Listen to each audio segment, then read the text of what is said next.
I just want to give a quick welcome to everybody. Thank you. Welcome to our workshop, Healthy You, Healthy Family. We're so glad to have you here today for Parent Empowerment Day. Great. Thank you, Scott. Hello, everyone. My name is Heidi, and I am the board chair for Crystal Stairs. We want to welcome you to the Healthy You, Healthy Family workshop, which is being presented by Dr. Danielle Flowers and Jennifer Prince from Kaiser Permanente.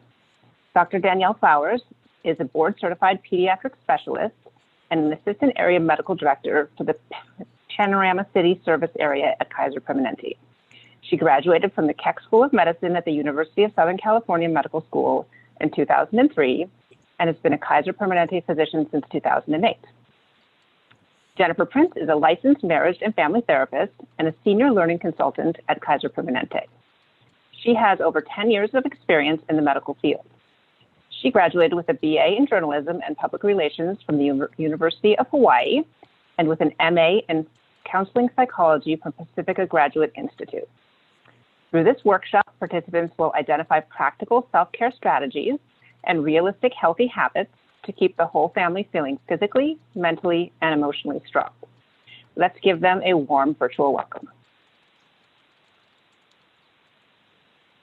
Thank you so much, Heidi, and thank you so much, everyone, for being here with us for the Healthy You, Healthy Family webinar. Dr. Flowers and I are very happy to be here with you today to talk about what Heidi just said, those small self-care strategies, those realistic healthy habits that you can do for yourself and your family to feel emotionally, mentally, and physically strong. So let's jump in. As it's been mentioned, we want to make this interactive. We want to hear from you. So, and we have another teammate, Jacinda, helping us with slides. So thank you, Jacinda, for advancing. I just want to ask you, what are you already doing to keep your family healthy? What are you doing to stay healthy as a family? So please chat in and tell us what you're already doing. And while we're waiting to give you just a minute to chat in and tell us about that, I want to go over our agenda, what we're going to be covering today. So today we're going to be talking about, and oh, I'm sorry, Jacinda, can you please advance? Thank you. All right, so we're going to be talking about eating healthy, ways to get your kids to eat healthy, and to sit as a family together, and ways that that can be helpful. We're also going to talk about staying active, getting the activity in, physical activity for both you and your children. And we'd also love to talk about healthy sleep, because that's something that's so overlooked in terms of our health and our well-being. So we're going to talk about sleep. I also just remembered one other thing I wanted you to chat in. I want to hear about you. What's your family?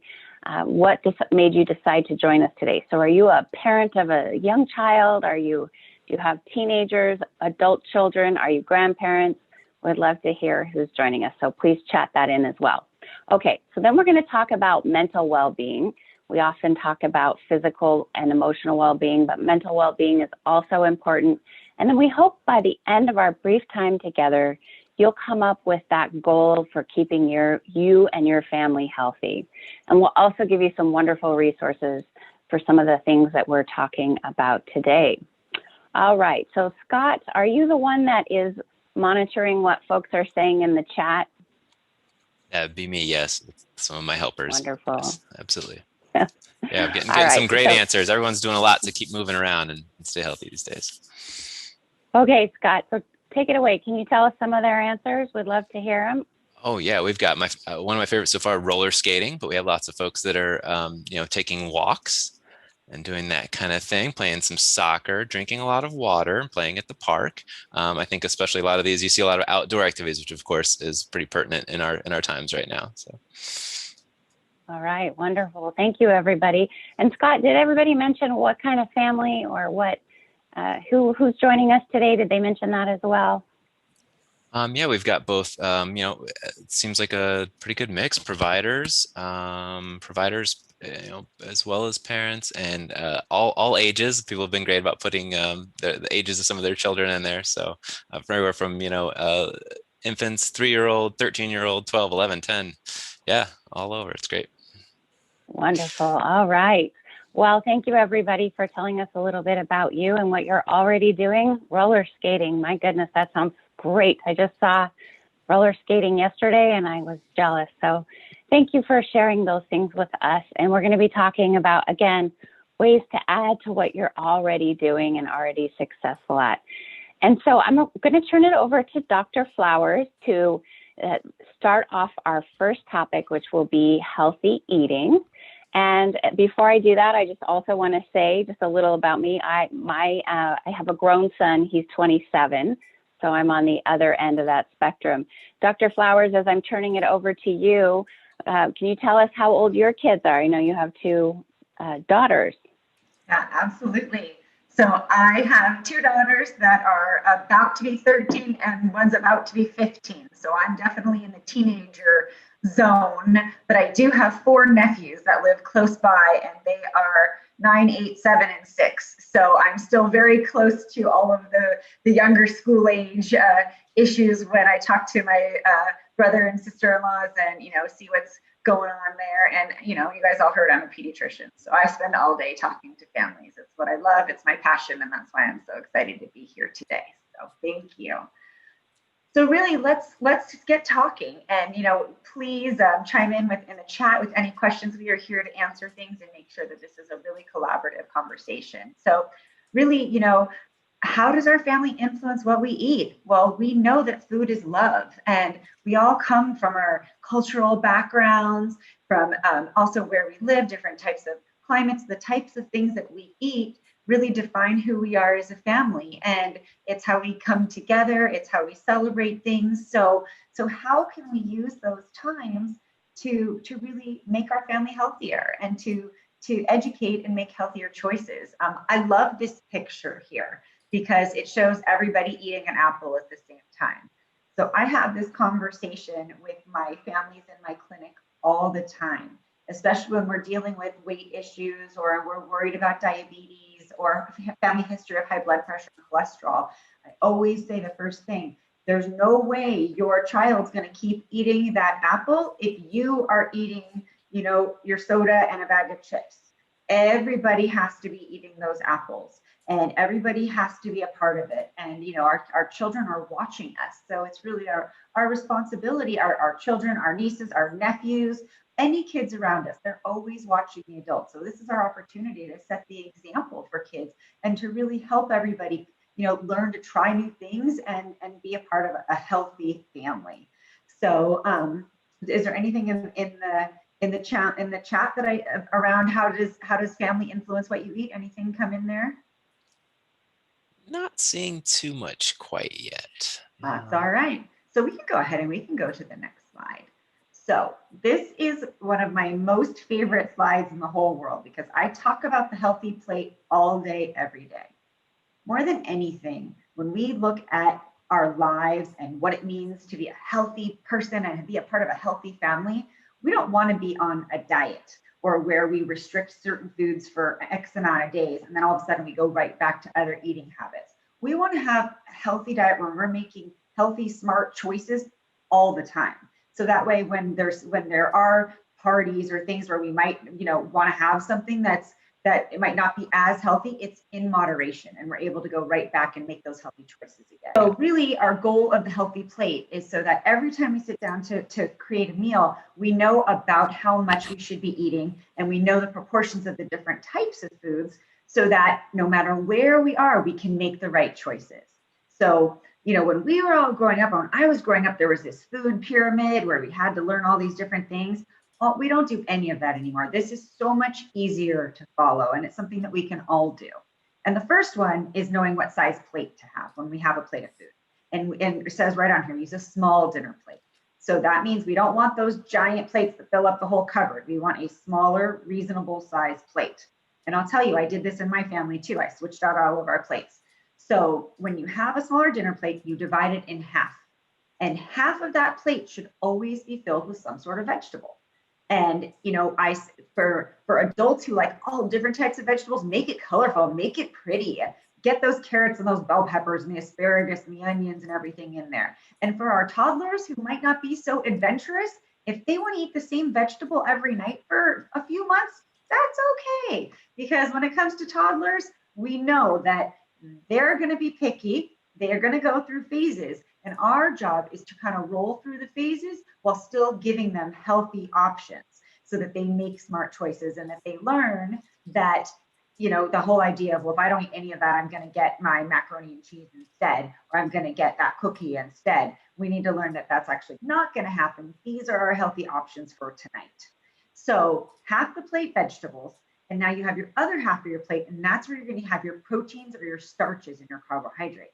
So proteins are your chicken, your fish, your eggs, things like, for anybody who is beans, tofu, anything that's high, that's our protein, right? So it's going to be a quarter of the plate, as you see up on there. And I always, and then the other side is your starch. So your starch is your carbohydrates, your other quarter on the top. So that's your rice, your pasta, your potatoes, the tortillas, corn.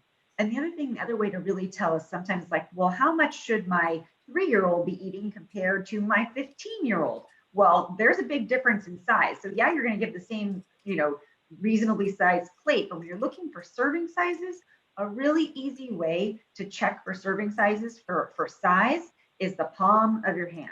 So the size of the palm of your hand is how much protein you need, like your chicken, your fish, your beef. Okay, it's only this big, not including the fingers. So that's the size of the protein. So we've got little sizes for little hands, and as we get bigger, we get more protein. And then when it comes to our starches, our rice, our pasta, our potatoes, it's a fist, the size of our fist. So that's a really good way to figure out serving sizes. And that goes for baby, like toddlers, all the way through adulthood. So like when you go out to a meal and you sit down and the plate of food comes and it's huge and it's got enough food for 3 meals, that's when we want to start with a really good habit, is to ask for a to-go box and take out what you shouldn't be eating. So it's an appropriate serving size, or split with somebody, and that way you're only eating what you should be eating. So, but this healthy plate is a way to really measure out and kind of figure out how much of everything you should be eating every night. And you know, you always want to have healthy fats involved. So there's so many myths and fears out there around, no, we can't, everything has to be a low fat diet. Actually, we need healthy fats. We need it for our skin, for our hair, for our bones. Those avocados are good for us. Olive oil's good for us. Things like almonds, cashews, nuts, nut butters, those are good sources of fat, and we need those in our diet, and we want to incorporate those in as well. And flavorings are important too. We don't want to have cream sauces on everything. We want to look, there's easier ways to flavor things. You can use simple salt and pepper. Lemon squeezed on our vegetables is so good, or on salads. So use simple flavorings to give the extra flavor that some adults and teens need. A lot of the littler kids don't want any of that, but as people's palates, as their taste changes as they get older, we can add simple, a little bit of salt, a little bit of pepper in, and it'll all work out. And water is so important. So when we have our healthy plate, when you sit down for your meal, you always want to have that big glass of water with you. So I think we're aiming for about 64 ounces of water a day, but regardless, I always say is an easy way, because it's hard to measure ounces, as did you have a big glass of water with breakfast? Did you have a big glass of water with lunch? Did you have a big glass of water with dinner? And then were we drinking water in between there, sipping to make sure we stay hydrated? So we just want to make sure we're drinking all day long. Did any questions pop up? No, but some comments about having some picky eaters, especially in the teen category, it sounds like, as you sort of addressed. So teens are really tough. Yeah. But what I try to tell them is I'm very honest with the teenagers, and I'm just like, look, your tongue and your taste buds are different than they were when you were 2. But if you don't try anything, you're never going to know it. So please, try something. And I will sit in the exam room and talk about, can we try like one new thing a week? And let's try to have it, you can have your veggies dipped in hummus, because you might like the flavor of the hummus, and that's a healthy protein. So we talk about different types of things, and the teens, you can deal with the same with the toddlers. And like, once they find their one vegetable, if it's broccoli, awesome, then they can eat broccoli every night. They tend to, the palate will expand once they're around other friends who are eating different things. It's just this last year has been very challenging because everybody's been home with us. So there's less opportunity for kids to see other kids eating different things that would make them be like, well, wait a minute, I need to try that. So we need to navigate through that, and as the pandemic comes to a close and we're able to interact with others again. And then just a follow-up question, doctor, that I saw did come up is maybe sometimes, and maybe you're going to get to this, but sometimes the challenge of someone asks, how do I get my child in daycare to eat healthy when mom gives unhealthy or fast food or that type of thing, even if they've maybe already spoken to the parent, but maybe kind of next level things they can try. Yeah, I mean, I think it's the kids are going to learn their limits, and they're going to learn, that's extremely challenging because it undoes all the work that you work on in one place if somebody else is kind of giving the opposite. But you want to leave clear, you just want to stick to your guns in the daycare situation, that these are the healthy foods that we have here, and these are the options. And over time, they're going to try it. If they're hungry, they'll eat it. So what we do know is what's going to happen if they skip one meal? Absolutely nothing. So we want to make sure that they understand that these are the food options here today, and try it. And if you give them a certain amount of time, if they don't eat it, well, then they'll have time to eat again at snack time when they're offered this healthy option. So over time, they're going to understand, as long as we're not giving in within the parameters that you have them, they will eventually come. They'll meet you eventually. It just takes a lot of persistence, And then, the toddlers who really don't like the vegetables. So here's what we say about that. Try to hide them anytime you can. There's all sorts of fun recipe books out there where you can put like your zucchini and your brownies, and you can make bread with all sorts of different vegetables and stuff. We want to hide them so they're getting that type of fiber, or put them in smoothies and stuff, but we still have to offer it, because the act of offering and putting the food on the plate sets the precedent that this is something that is important, and I'm not going to take it away. It's not going to go away just because you're upset about it. So you can incorporate fruits and veggies in different ways so they don't know that they're there, but you always want to have them offered. And even if they don't eat them, you offer them again the next night, and offer, so that you're setting the example, and eat them. And they need to see you eating them, so that this is what is going to happen. So it takes time, and it feels like forever, but eventually you'll get there. Even if it's a little bit, you'll get there. So are we all right? So am I ready to go to this slide? Okay. So I love this slide because it shows the family eating together. So healthier as a family. So we always encourage, whenever possible, for families to eat together and to do it distracted and not distracted. So like TV off, phones away, all electronics put away, so that it's really time to just connect.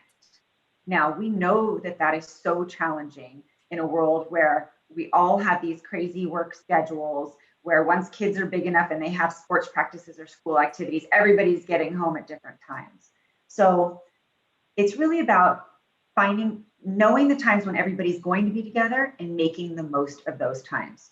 There's some families that breakfast is that time that everybody's home at the same time. So then that's their time they're going to sit and have those conversations. What eating as a family does is it gives everybody a time to come together, to talk, to see everybody else eating healthy foods, to make the healthy choices. And it's also a safe place, because sometimes as our kids get older, or we're out and about in our work environment or wherever we are, there's foods that are there that maybe we don't like, or maybe that we don't necessarily want to eat. But knowing that you're going to come home and have one meal that is food that is healthy, that you like, with people that are going to listen to you and be attentive to your needs, really, it lowers anxiety levels. It leads to higher productivity. It brings people closer together. So, I would never expect every family to be able to eat together 7 days a week and it works perfectly. I know that doesn't happen in my family. I have days where I work 12-hour days. So by the time I get home, everybody else has eaten. I have older girls who are in sports, sometimes practices until 9 o'clock at night. So it really is about, on Sundays, I spend time looking at everybody's schedules to figure out what days we are going to be able to sit down and eat together. And I make sure that happens. TV's off, phones are over on the side, and we really spend, even if it's 20 to 30 minutes, whatever it is, time together so we can talk and really figure all of this out. And, also, eating as a family is also about incorporating everybody into the meal. So even when kids are, young, school age, they can be a part of meal preparation. We want kids, that's good to practice their motor skills when they're safe enough to use a knife to help chop things, or or they can wash vegetables. They can help set the table. They can help figure out what, setting the plates, but they can also help meal prep. And when it was hard with our COVID issues for a while, but now, it's a little bit easier when you can bring someone with you to the market, a school-age child or even a teenager, and have them help you pick out the produce and pick out the food that they're going to eat. They're more likely to eat it. So I know when my kids were little and I let them pick out those bell peppers and pick out their strawberries, to them, it was like they made it. And they're like, isn't this bell pepper amazing? I made it. Really, they picked it out of the thing, they washed it and they helped cut it, but they feel the sense of ownership when they're part of the meal prep and they're part of, buying the food and preparing it for everybody. And then they're excited to give it to whoever else is at the table. So there's so much that we can take advantage of in having that time together and doing and preparing meals together, and also spending time preparing meals for the week. So for my family and a lot of families, when we all, we work late, you can't figure out what to eat when you get home, when it's already so late. You kind of already, it works better if you have a plan of we're gonna have this meal, or I already made this food, we're gonna reheat this, and I'm gonna make a salad to go with it. So, and it's also a much more economical way to think about your food purchases, because when you know what you're gonna try to eat every night, you don't have any food wasted. So I know that food prep is really important in my family, and we talk about over the weekend whenever we can, what everybody needs for food that week in terms of dinner and breakfast and lunches, so that when I go to the market, I'm able to get all the right food, and then everybody has a say and is part of the eating. And I'll tell you, as my kids have gotten older, it's fun to hear them ask for things that originally they looked at me like, I'm not eating that, and now they love it. So because they were a part of buying it, and they were part of making it and trying it over time. So really, it's about having those connections and using the food as a way for us to come together and be healthy together. Dr. Flowers, one question I feel like is a good time to insert this. Someone was asking how many meals a day? And I feel like what you're talking about now about the definition of a meal can kind of vary sometimes with our schedules, right? So how would you answer the question, how many meals a day? How many meals a day should everybody be eating? I think, or eating together? We hope that everybody eats, especially for children. We hope that everybody has, a breakfast, a lunch, and a dinner, and at least 1 to 2 snacks a day. And I would recommend that for adults as well. And you want to make sure it's a healthy size plate, and using those portion sizes where size of protein and the carbohydrates. And as a pediatrician, I tell my families for their children that fruits and vegetables are unlimited. If they want to eat 55 carrots in a day, go for it. If they want to eat 12 apples, awesome. So, kids aren't going to get diabetes from eating fruit. So I know it's different for the adult population. We have to be careful with different types of sugars, but for kids, we would always rather them eat apples and strawberries and berries, any types of fruit other than having like cookies or chips or something. So I try to let them know that there are things that are unlimited. If they really love something and they need a snack, they go for those fresh fruits and vegetables. And then we need to be careful with the other things. And I also, we also want to say things like, it's not that I'm saying you can never, ever have cake again. You should always have a piece of cake when it's somebody's birthday if you like that cake. But we shouldn't be celebrating somebody's birthday every night. So, those are the types of things. And as pizza, of course, everybody should have pizza once in a while, because that's a fun thing to do and it's yummy. But do we need to eat the whole pizza? Probably not. And do we need to dip it in ranch dressing and eat 12 breadsticks with it? Probably not. We probably should have, 1 or 2 slices of pizza and a big salad on the side to get our vegetables in. So it's all about moderation and knowing that we're not saying you can never have something. It's just about limiting it and making sure you're adding in the fruits and the vegetables. And the big thing comes around seconds, when they're like, well, I need a whole other plate of food. They're growing. You don't need any seconds of that protein, your chicken, your fish, or your beef, or your beans. This much, no seconds of that one, and no seconds of the carbohydrate, the rice, the pasta, the potatoes, it's the size of your fist. If we want seconds, you can have as many vegetables as you want. Or you know what? Let's try a piece of fruit. Why don't you try an apple and a glass of water? And after that, let me know if you're still hungry.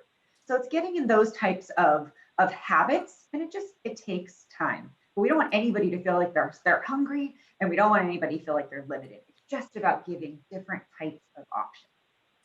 A couple things from the chat that I thought were great. Angelica mentioned how her boys like to help her making, it sounds like smoothies, kind of bringing, with all Yeah, the fruit, like you said, as many fruits as you want, throw them all in there, kind yeah, of thing.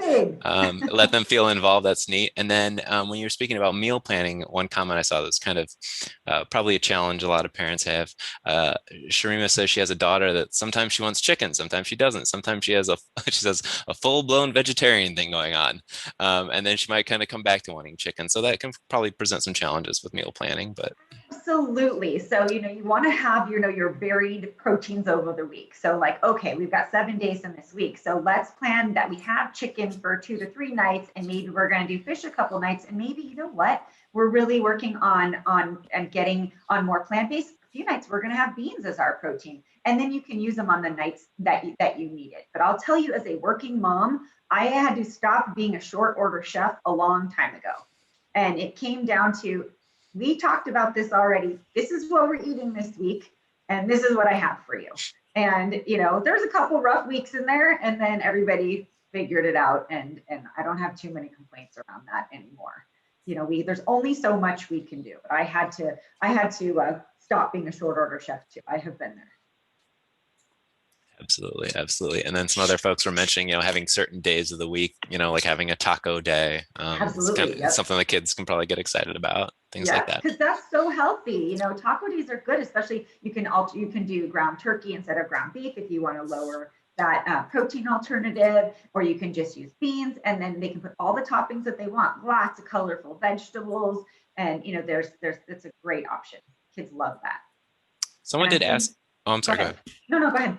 Just when you mentioned the turkey instead of beef thing, there was a question earlier. Someone was asking about what about beef as a source of protein? I guess if you had any I mean, specific thoughts about that. it is definitely a source of protein. And I would recommend not having it every night. It's just a higher fat source of protein. So some families really love it. So if we can limit it to a few times a week, I think that that's healthier overall, especially if you come from a family who has a family history of high blood pressure, high cholesterol, or triglycerides. So, then you want to substitute for ground turkey when you can, or do other types of protein when you can. Some other great substitutions: cauliflower crust for pizza. People are, Absolutely. who was that? I didn't see who made that comment, but or someone was even saying eggplant. I heard of cauliflower. I didn't know you could do eggplant as a substitution too. So probably a lot of ways you can get creative with substitutions too. Absolutely. And most kids can't taste the difference. These cauliflower crust pizzas are amazing. Yeah, So absolutely, I agree. And then there's veggies in there. That's great. there you go. Okay, All I think right. we're good. Thank you. So thank you, Dr. Flowers, for all those wonderful ideas. I actually learned some new ideas myself, so thank you. So the question for everybody now is, what is something that you might want to start with this week on the things that Dr. Flowers talked about? Maybe it's eating that dark green or red or orange vegetable at dinner. Maybe it's trying that fruit for dessert, getting more hydrated with water instead of the soda or sweet drinks, sitting down and actually eating as a family, or turning off the electronics. So we are on a different platform. So if you want to chat in and tell us which one of those you think would be one that you would want to work on, it could be an idea for your action plan this week. All right. So Scott, do we have people answering? Yeah, for some a lot of C's and B's to start out. Oh, there's an E in there. That's good. Trying to eat more of the dark green. A couple A's. Yeah, I'm seeing a lot of variety. It's great. It sounds like everyone's kind of doing a variety of these options. Planning too. All right. Wonderful. Thank you, everybody. Oh, All someone right, says no Dr. cell Flowers. phones also Oh. as a someone to put in there. Take the cell phones probably away at the dinner table. All right. So our next topic is getting active. So physical activity is another one that it's all about doing things that we love together. So then we're going to be able to be more active. So our goal for children is 60 minutes a day of active play, and adults are about 30 minutes a day of active play. So or activity. So for children, we just want them moving. We want them up off the couch. We want them anything to get their wiggles out, whatever it takes. So, and I know that this last year has been extremely hard for all of us. because we had kids who were in school who had recess to go run around all day. They had lunchtime. They had some of them had a PE course in there. Many of them had after school programs where they were running around till we picked them up. So by the time they came home every night, they had more than an hour of time out there running around, and we could tell by their dirty clothes and the rips in the pants, and we knew that it was a good day. So then all of a sudden that came to a screeching halt, and it's been a challenge for all of us. So really, as I meet with my families, and I see so many parents feeling they feel guilty because they've been having to go to work. So whoever is at home is with a grandparent or another caregiver, and it hasn't necessarily been safe to go outside. There have been many times over the last year where it does not feel safe. The parks were closed. If you live in a certain area where you can't go and run around, or you have a child who really was uncomfortable with a mask on, then that meant no outside activity. So it's been a hard year, and that's okay. And really what today is about, what all of this is about, is what are we going to do moving forward? And because we can't change the past. It was a rough year. We're just going to figure out what we're going to do in our new normal now. How are we going to navigate the future and making sure that everybody is active? What are things that we can do together? So I saw at the beginning people were going on family walks. That's always the best place to start because it's outside, everybody's together, and you're moving. And especially if anybody who has dogs, because those dogs want to go fast, get everybody walking the dogs is great. We want to be outside walking. We want to be moving around. I love weekend hikes because sometimes it's really hard to be active during the week, especially in the wintertime when it gets dark early and then everybody gets home, it's 8 o'clock at night or 7 o'clock at night and it's dark and it just doesn't feel like it might not be safe. It's not the right time to go out and then be active together. So really those like weekend hikes, there's so many amazing trails that are close by where you can just go and walk, and kids love adventures, and you can find somewhere you can find little waterfalls or streams, or there's all sorts of interesting rocks to look for. So hiking is a big one that is really, really fun. And then, now that parks are open, getting back to those parks. And then any kids, so we know a lot of our sports shut down, right? And just now baseball and soccer and basketball are starting to open up again. In the meantime, our kids love those sports. And even if we didn't play them, it's good exercise for us to get out there and kick that ball or shoot some hoops with them. I never played soccer a day in my life, but my daughter's a club soccer player. So this last year, I spent more time out there throwing balls for headers and doing passes and things with goals she was teaching me. But you know what? She loved teaching me. So I was out there to just learn, but it kept her active, and time goes fast when they're the ones, they love being in charge and planning things. So, get out there with the sports that they love. If it means throwing the ball, kicking the ball, whatever that is. And then, sometimes we have to be inside. And I have learned with my families that I take care of all year and when it's raining or when it's cold or with COVID, sometimes we have to figure out how to be active and sweat when we're inside and all together. And, some families have treadmills or they have, exercise bikes, but kids have a hard time motivating on those. Those are great for adults because you can put your music on or you can watch your favorite show and just go. Kids have a harder time motivating on that platform. So what can we do? Well, on YouTube, even on things like TikTok, there are tons of these people who want to be influencers who are exercise gurus, who have these little boot camp, 20 to 30 minute boot camp workouts where they're doing jumping jacks and push-ups and sit-ups and just really being active. Those are great ways to be active. And you know what else is great? And here's the doctor telling you about video games, those Dance Dance Revolution games where you got to keep up and with the little wand. If you do that for 30 minutes, I promise you'll be sore the next day. When my daughter makes me do it, I'm always sore the next day. Those are hard. So that is exercise. So if your kids have done their homework and done whatever chores you need, and we can't get outside to be active, but there's a way for them to be active using the video games and the stuff that we usually say to turn off, then make sure if they're using it, it's something where they're up and moving around, not where they're just sitting there on their little thing. We want them up and doing activities. There are so many games that have them moving things around and time will go faster. And I even tell especially the tweenie ages that love the TikTok dances, practice your TikTok dances for an hour. They're like, really? Absolutely. You'll get so good at it. They're dancing for an hour. They're sweating, they're moving, and do it with them. Like my daughters are trying to teach me these TikTok dances. Those are hard too. I was never a dancer, I was a swimmer.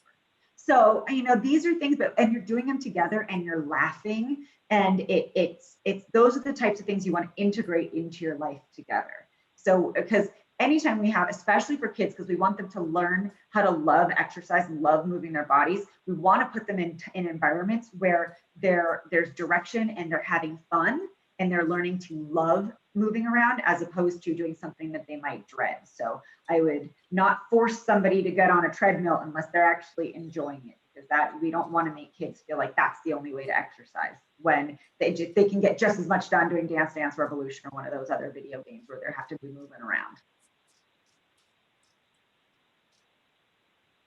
And so, yeah, this goes along with the unplug. So we really do only want 2 hours a day of technology and TV. And that is really impossible right now when most kids are on Zoom school for 8 hours a day. So it's really important when that school day is over that they are unplugged and doing other things and using other senses. So if there's a way to get outside, walk the dog. Oh, the roller skating came up earlier. So I think this is fascinating. When my girls were school age younger, nobody roller skated. We went to roller skating rinks for like school fundraisers and nobody knew what to do. They tried. But the pandemic has brought the roller skates back. All little kids love roller skating again. So my 13-year-old was like, I need rollerblades. She saw her cousins, the 6, 7, 8, 9-year-olds all had roller skates and rollerblades. And she was like, what is this? And they had never learned how to do it, none of their friends. And that is like all the rage now. These little boys are roller skating all over their neighborhoods. And I was like, all right, you're getting rollerblades. So she has rollerblades and my husband got rollerblades.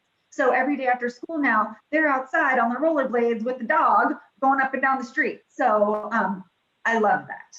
And it's really, I think it's exciting to see how our kids have changed based on the environment that's around them. So I love the roller skating and the rollerblades, and I hope it never goes away again. So we want to unplug when we can, but also understand right now we need to be forgiving of the situation that we're in. So if it's a rainy, gloomy day and everybody's worked late, then we might have to be plugged in for our exercise as long as we're moving around. But any opportunity we have to turn it all off, whether it's eating meals together, getting outside, please, let's do it. And it's also setting those ground rules for the kids so that they know. They need to already know that, hey, you're not allowed to be on this all night. You're going to use it for these things, and then we're going to go outside. So when the boundaries are there and they already know what to expect, it usually causes for a few less fights. But believe me, I have teenagers. I know it's hard. Wonderful. Thank you so much, Dr. Flowers. Again, all those wonderful suggestions on getting active. Scott, anything we need to address in the chat before we move on to sleep? People have been great about sharing a lot of the different activities they're doing, everything from dance battles, video games, to the roller skating. And Gloria had an interesting mention too. I think it touches on how it's good for our mental health as well. That she was, I think a lot of us, like she's mentioned, that she was starting to feel a sense of depression. So recently she and her neighbor, who's also a stay-at-home mom, have decided to go on daily walks, and that's helped immensely. So I think that's important. That was a neat note too. It's all linked. So important. Love that. Love that comment. Yeah, very good. And I love the dance battles. Wonderful. Me too. All right. So fun. Yes. All right. So next, our topic is going to be sleep and getting enough sleep for the whole family. And as I mentioned in the beginning, this is one of those that we tend to overlook, but that quality sleep is the cornerstone of our health and our longevity for both our kids and us. And it influences, our sleep influences every part of our body, including our appetite, our weight, our mood. And we have all these hormones that balance out when we sleep. They regulate, again, our mood. They keep our immune system strong. So how much sleep do we actually need? Well, babies need about 18 hours, toddlers and kids, small kids need 10 to 13 hours, teens 8 to 9, and adults 7 to 9.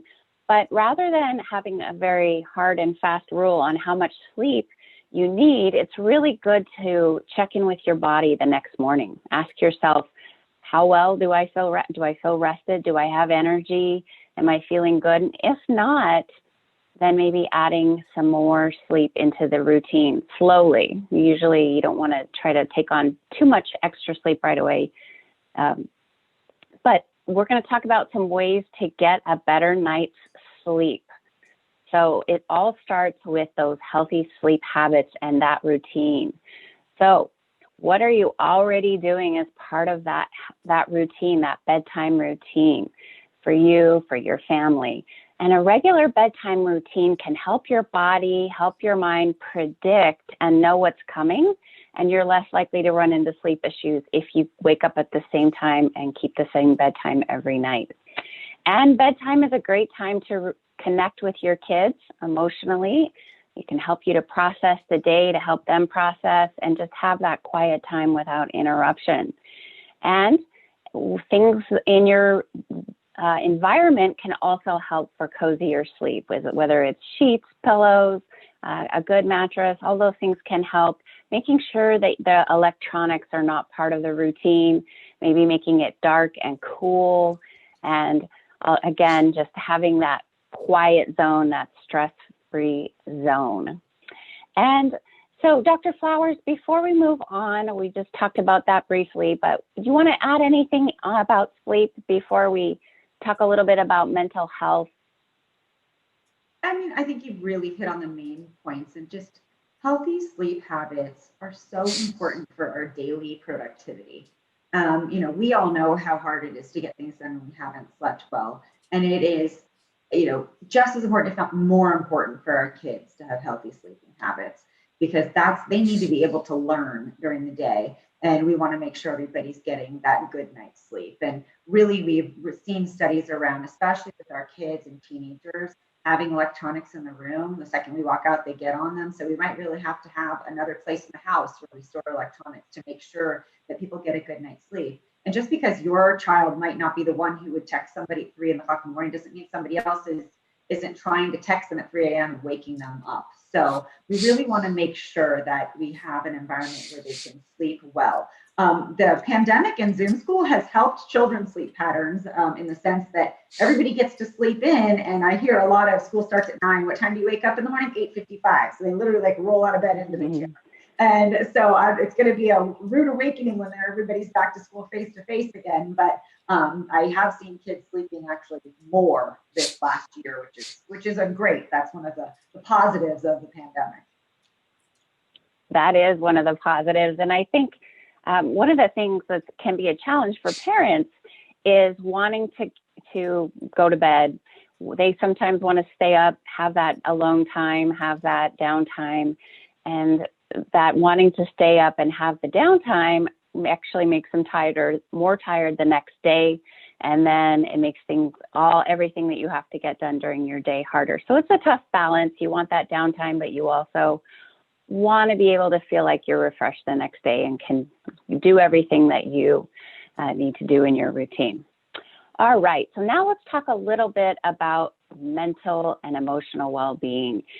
It's just as important as physical well-being, and as Dr. Flowers has been talking about, this last year has been hard. Pandemic's been very hard, and both adults and children experience stress. A really generic definition of stress is a physical and mental response or reaction to a perceived challenge. Now, what does that mean? Basically, stress is anything we have to react or adapt to. How do you know when your stress level is getting to you? Can you tell when your children seem like they're stressed? Just as Dr. Flowers mentioned, our kids watch what we're eating. They watch, how active we are. They also are very perceptive, and they can tell when something's not right. And a lot of us are feeling more anxiety than usual. There's a lot of change and uncertainty.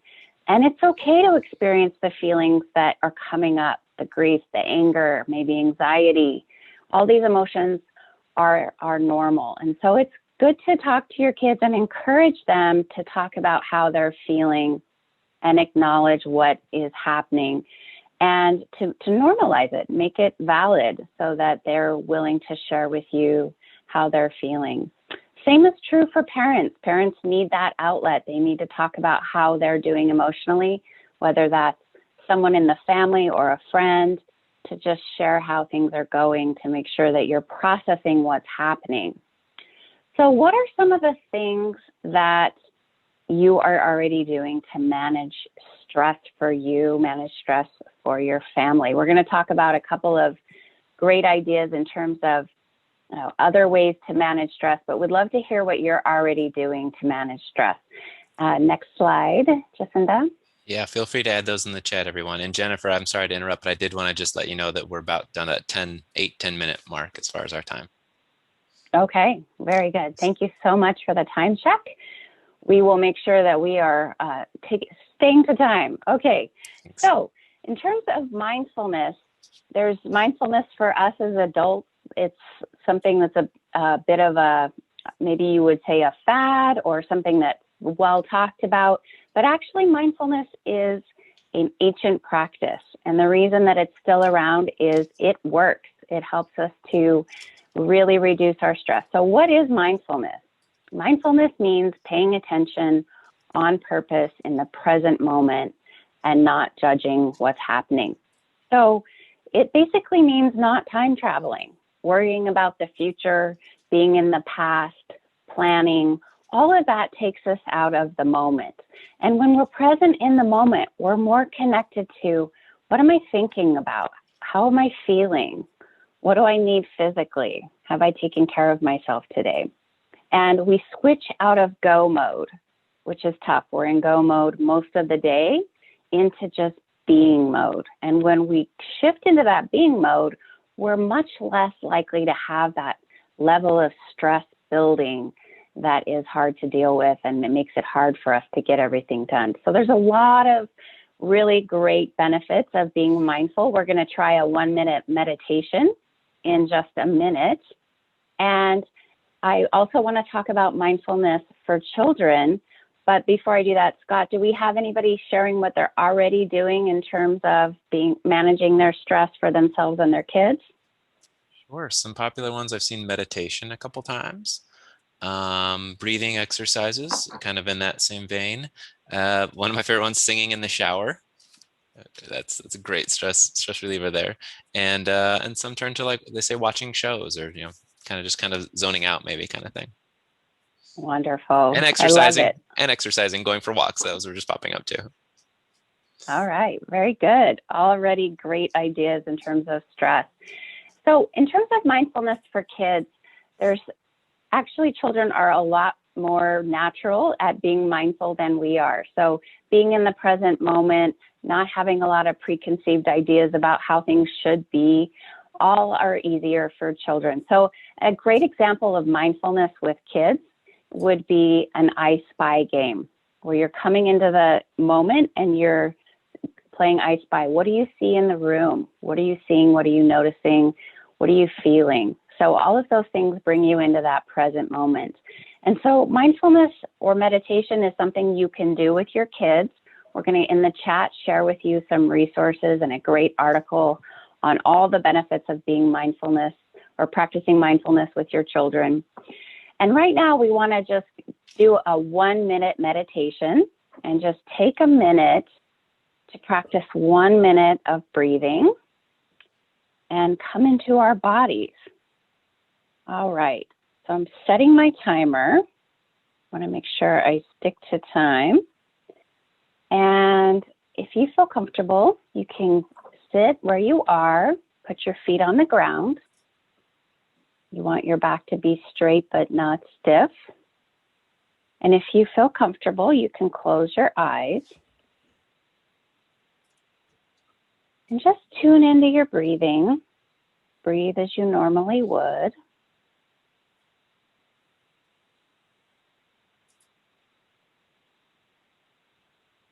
And if your mind starts to wander, just bring it back to your breathing. Notice how it feels when you inhale. And with every exhalation, you could just let go of any tension you have in your body. Inhale, filling your lungs. Exhale, letting them all go.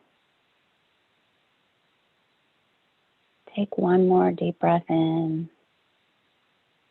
and exhale. And when you're ready, you can open your eyes. Come back into the room. You might want to stretch your arms out in front of you. Shrug your shoulders. Maybe even stand up if you've been sitting for most of this presentation. And that 1 minute of meditation can really help you to access your rational brain that can see the bigger picture and reduce your stress level. So we all know how important the rational brain is. It helps us a lot. It helps our kids a lot. And that's one way that you can do mindfulness meditation, is just taking 1 minute to do some deep breathing. Very portable. Great one. Okay, so Scott, I want to do a time check with you, please. I know we have a little bit more in this section, but in the interest of time, we might need to skip the next one. Okay. Yeah, I'll go very quickly. Great. Yeah. We're hoping to wrap in about 2 minutes, but I know we got started a minute late too, so. Okay, great. So we don't have time to practice gratitude, but we will conclude with this idea.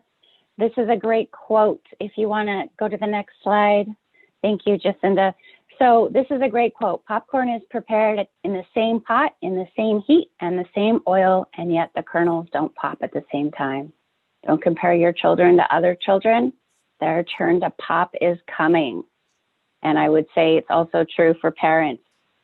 Don't compare yourself to other parents as well.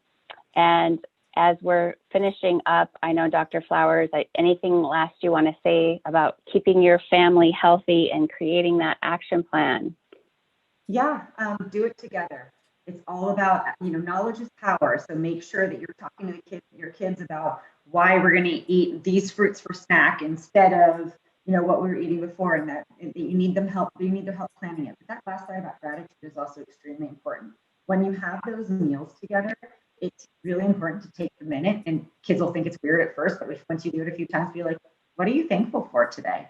What was the best thing that happened today? And when you get in the practice of being grateful and gratitude, it snowballs. It continues to go out into other aspects of life, and it helps you better handle any other stressors that are going on. So the earlier we teach that to our kids, the better that they're going to be able to adapt to change and challenges in their future. So I encourage you all to try it.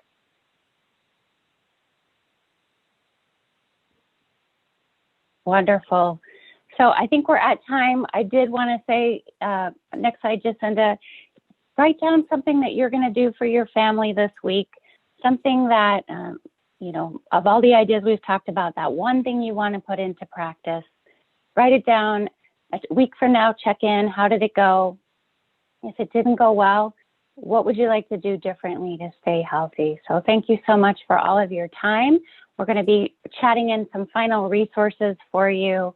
And we're very glad that you joined us today for this Healthy You, Healthy Family webinar. Thanks again. Thanks, everyone.